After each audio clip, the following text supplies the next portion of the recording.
Hello YouTube, this is Jeff with Truck and Trailer, your capital for medium duty sales, service, and secure truck parking.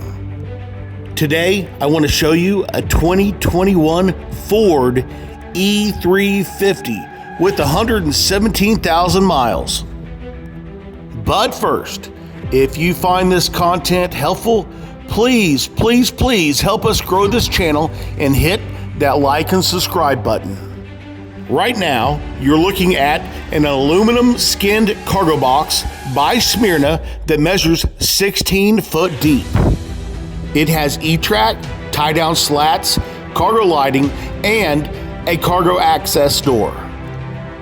Hanging off the back end, we have a 2,000 pound capacity Waltco liftgate with a pull-out loading ramp.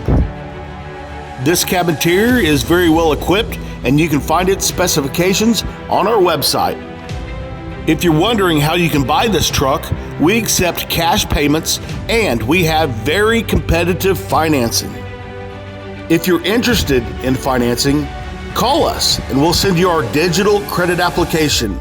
And once complete, our in-house broker can tailor a loan specific to your very needs.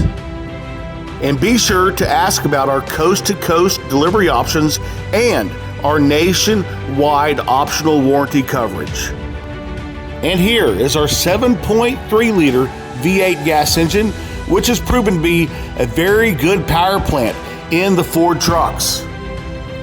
This Ford has just come off of lease from Enterprise, who does a very good job of maintaining their vehicles. Once it arrives on our location, it undergoes our road-ready service and inspection to make sure it is ready to go to work for you. If this is not exactly what you're looking for, be sure to check out our website for all of our other inventory. In fact, all we do is stock and sell medium-duty used box trucks with a variety of different miles and specifications. Thank you very much for watching. My name is Jeff with Truck and Trailer, and we're here to help you grow your business.